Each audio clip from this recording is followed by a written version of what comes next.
l'évolution de l'apprentissage à travers le temps. Tout d'abord, on a connu la pédagogie de la transmission, selon laquelle il était possible de transmettre tout simplement un discours à un élève ou à un apprenant qui pouvait le comprendre s'il était énoncé clairement. Alors, tout ce qui concerne la pédagogie des Jésuites, le cours classique, était fondé là-dessus. Selon cette façon de concevoir l'apprentissage, l'élève était plutôt passif, devait se contenter de comprendre l'information qui lui était transmise et puis s'efforçait de le régurgiter ou de reproduire ce qu'on lui avait appris. Le rôle de l'enseignant, c'était de transmettre tout simplement son savoir. Les forces de ce courant-là, c'était que c'était extrêmement rapide. Alors, pourquoi faire compliqué quand on peut tout simplement dire de l'information pour qu'elle soit comprise? Par contre, les limites de ce courant-là étaient que, par exemple, pour être capable d'apprendre avec la pédagogie de la transmission, il faut avoir à peu près le même bagage cognitif que la personne qui nous parle. Autrement dit, il faut très bien connaître le sujet dont on nous parle pour être capable d'apprendre dans ce modèle-là. Et puis, il fallait aussi que les élèves aient les mêmes outils cognitifs, la même façon de comprendre que la personne qui leur parle pour être capable d'apprendre. Alors, c'est pas tout le monde qui était capable de réussir dans un contexte comme celui-là. Les pistes qu'on conserve encore aujourd'hui de la pédagogie de la transmission sont les exposés magistraux et la présentation de documentaires ou de tout type d'informations qui est plutôt statique. Alors, tout le monde se rappellera sûrement du chien de Pavlov. Le chien de Pavlov à qui on a été capable de faire sonner une clochette puis d'associer à ça sa salivation. Alors ça, c'est issu du courant behavioriste. Chez les behavioristes, on cherche à modeler le comportement des apprenants. Donc, on va leur faire vivre des situations dans lesquelles ils seront mis face à des stimulus. Ils produiront une réponse à laquelle l'enseignant ou le formateur va donner un renforcement positif ou négatif. Si le renforcement est positif, l'apprenant a plus de chances de vouloir reproduire ce comportement-là, plutôt que si le renforcement est négatif, l'apprenant va peut-être s'efforcer d'oublier la reproduction de ce comportement-là. Dans un contexte comme celui-là, le rôle de l'enseignant, c'est de faire le design de l'apprentissage, c'est-à-dire de découper les tâches en petites bouchées et à aider les élèves à traverser les différentes étapes pour qu'il y ait apprentissage. Le rôle de l'élève dans ce contexte-là, c'est d'être plutôt passif, d'écouter et de réagir en déduisant quels sont les comportements souhaitables dans l'environnement qu'il traverse. Les forces de ce courant-là, c'est par exemple d'être très efficace au niveau de la gestion de classe et d'être aussi très efficace pour les apprentissages de plus bas niveau taxonomique. Donc, par exemple, apprendre à accorder le participe passé avec avoir dans un cahier d'exercices. Alors, c'est de faire des exercices successifs qui vont développer des automatismes. Les limites de ce courant-là, c'est par exemple notre incapacité à découper une compétence complexe. Par exemple, avoir un regard critique sur une situation, c'est très difficile de découper ça en plusieurs petites tâches successives. Il faut vraiment, dans ce cas-là, vivre une situation complexe. Alors, le behaviorisme ne sera pas utile pour développer des compétences. Une autre force du behaviorisme, c'est de nous permettre de développer des routines et des procédures. Les limites du behaviorisme, c'est en fait de ne pas s'intéresser à ce qui se passe dans la tête de l'apprenant quand il fait une erreur. Parce que chez les behavioristes, l'erreur, c'est une absence d'apprentissage ou un échec de l'enseignant dans le design de sa leçon. Donc, on va avoir besoin d'aller puiser dans les autres courants pour comprendre pourquoi les élèves font une erreur.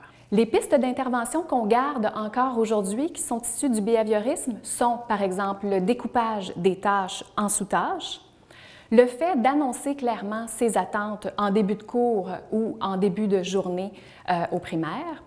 C'est aussi le renforcement. Donc, on a conservé du behaviorisme le fait de renforcer positivement les comportements qu'on veut voir reproduire. Et on a conservé aussi du behaviorisme l'évaluation formative et l'évaluation sommative. On va maintenant entrer dans les courants dits constructivistes. Alors, ce sont les courants qui s'intéressent à la construction des connaissances chez les apprenants. Le premier dont je vais vous parler, c'est le cognitivisme.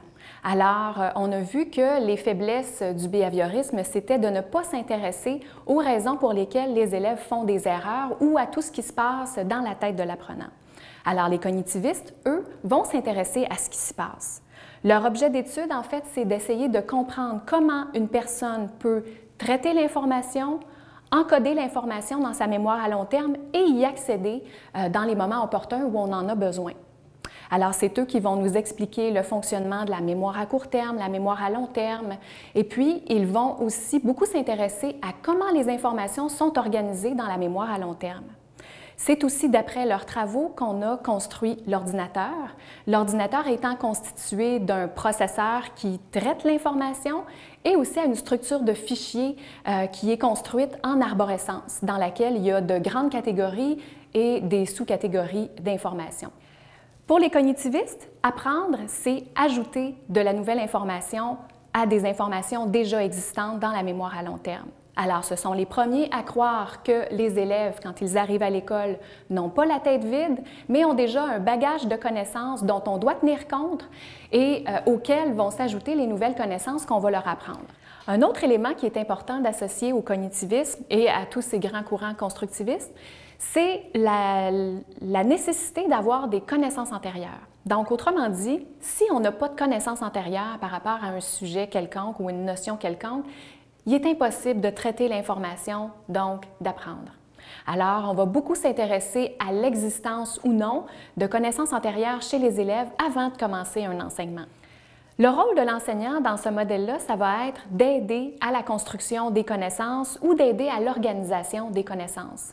Alors, c'est là que les enseignants vont faire des interventions sur la structure existante des connaissances chez les élèves. C'est comme ça qu'est venue l'idée d'exploiter, par exemple, les réseaux de concepts.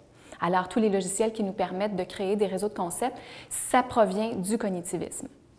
L'enseignement stratégique aussi, c'est un mouvement qui est issu du cognitivisme. On a beaucoup vu naître ça dans la fin des années 80, début des années 90, et puis on en a gardé des enseignements forts. Le rôle de l'élève dans le cognitivisme, c'est de traiter l'information. Donc, l'élève est quand même actif et puis il est engagé consciemment dans le traitement de l'information. Alors, les forces de ce courant-là, c'est de clarifier l'organisation des connaissances et aussi, une des forces de ce courant-là, c'est la métacognition. Alors, le fait de rendre l'élève conscient de la façon dont il construit sa connaissance l'amène à avoir plus de pouvoir sur cette fameuse construction-là. Une limite du cognitivisme, c'est par exemple si on axe trop sur l'organisation des connaissances, mais qu'on ne l'associe pas nécessairement au contexte dans lequel elles doivent être sollicitées, on va vivre un échec de transfert. Alors, dans le constructivisme, le mouvement qui va venir après, là, on va aller vraiment exploiter le concept de contexte. Alors, mettre les choses en contexte pour que les élèves soient capables de solliciter les connaissances d'abord, mais aussi de les solliciter au bon moment et dans le bon contexte. Les pistes d'intervention qui sont issues du cognitivisme sont par exemple la métacognition, le fait d'amener les élèves à réfléchir à la façon dont ils organisent leurs connaissances. On va voir aussi apparaître des pistes relatives à l'organisation des connaissances et au réseau de concepts. Ensuite, on va aussi amener les enseignants à faire des liens entre les différents types de mémoire.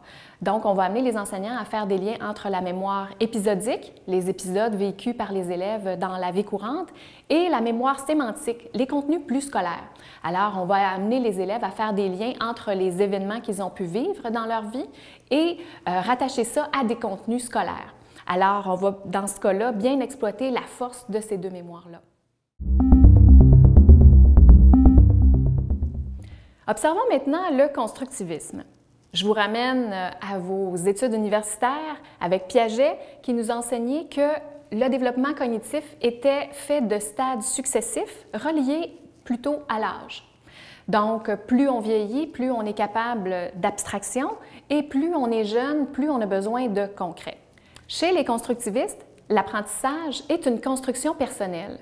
Autrement dit, je ne pourrais pas prendre ma construction et la mettre dans la tête d'une autre personne. Non, il va falloir que je la mette dans une situation réelle dans laquelle cette personne-là va vivre un événement, va manipuler l'information, va manipuler la connaissance et va se faire sa propre construction. Dans ce cas-ci, l'élève va beaucoup apprendre dans l'action. Alors, c'est très important chez les constructivistes de mettre en place des situations où l'élève va être actif et va manipuler de façon concrète ou abstraite l'information ou la connaissance.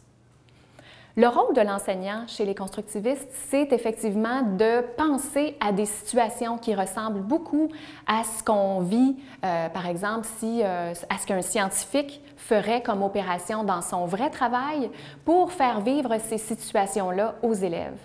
Les élèves, dans ce cas-ci, même s'ils n'avaient pas de connaissances antérieures par rapport à un sujet, par rapport à une notion, par rapport à un concept, grâce à ces manipulations-là, ça va faire quand même émerger une construction temporaire sur laquelle l'enseignant va pouvoir intervenir par la suite. Donc, ça va faire en sorte que l'élève va avoir un certain bagage sur lequel je peux agir et fignoler cette construction-là comme enseignant. Le rôle de l'élève dans le constructivisme, c'est d'être actif dans les situations qui lui sont soumises par l'enseignant et accepter de vivre des déséquilibres qui sont parfois inconfortables. Une des forces du constructivisme, c'est par exemple de travailler sur l'erreur. Chez les constructivistes, l'erreur est un élément vraiment intéressant qui nous permet de constater où en est rendu l'élève dans son développement cognitif. Donc, c'est une source d'information qui n'est pas vue comme étant quelque chose de honteux ou quelque chose qu'on va essayer d'éviter. L'erreur va plutôt être quelque chose qu'on va essayer de comprendre et sur laquelle on va pouvoir dorénavant construire. Les pistes d'intervention qui sont issues du constructivisme sont, par exemple, les situations complexes, le fait de guider les élèves sans aplanir les difficultés en les questionnant et en les relançant. Le père du socioconstructivisme, c'est Vygotsky, entre autres. Ce que Vygotsky nous enseigne, c'est que non seulement il y a une construction qui est faite chez l'élève, mais on peut ajouter à ça l'aspect social. Autrement dit, grâce au langage, on est capable de faire une construction qui est beaucoup plus fine que celle qu'on aurait fait par soi-même. Autrement dit, il y a un grand gain à amener les élèves à échanger leur perception, leur façon de voir les choses, et le fait qu'ils arrivent à un consensus fait en sorte que chacun des deux interlocuteurs a raffiné sa conception. Un élément très intéressant chez les socioconstructivistes, c'est le fait que le développement cognitif n'est pas figé comme chez Piaget où il y avait des stades vraiment qui étaient associés à l'âge et qui permettaient à l'élève de passer d'un stade cognitif à un autre. Non, chez les socioconstructivistes, on dit plutôt que si un élève n'a pas atteint un processus cognitif, mais que je prends le temps de l'accompagner et de travailler ce niveau de pensée-là avec lui, je vais lui permettre de l'atteindre plus rapidement que si j'étais centrée sur des stades plus biologiques. Alors, autrement dit, si un élève n'a pas vraiment les capacités de réaliser un problème, de faire une abstraction, le fait de l'accompagner va l'aider à acquérir ce processus cognitif-là. Le langage est donc un élément très important chez les socioconstructivistes. Le langage nous permet de préciser notre pensée, de négocier le sens de certains mots et de raffiner notre apprentissage. Le rôle de l'enseignant dans ce courant-là va être de mettre à la disposition des élèves des situations dans lesquelles les échanges vont être riches et dans lesquelles l'enseignant va animer les échanges sans les couper par des affirmations qui feraient office de conclusion. Non, on va plutôt laisser les élèves discuter et on interviendra plutôt plus tard lorsqu'on verra qu'il y aura des dissonances ou des erreurs de compréhension chez les élèves.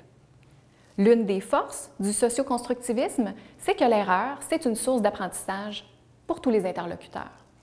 Les pistes d'intervention issues du socioconstructivisme sont les situations complexes dans lesquelles on va prévoir des moments d'échange, comme par exemple des débats ou des mises en commun d'idées. L'intention de cette capsule n'était pas de vous faire un retour historique sur toutes les visions de l'apprentissage, mais bien de nous faire voir quelles sont les forces et les faiblesses de chacun des courants. Donc, si on est seulement transmissif, on aura sûrement des problèmes de transfert. Alors, on doit aller puiser dans les différents courants pour bien exploiter les forces d'apprentissage et maximiser les situations dans lesquelles on met nos élèves.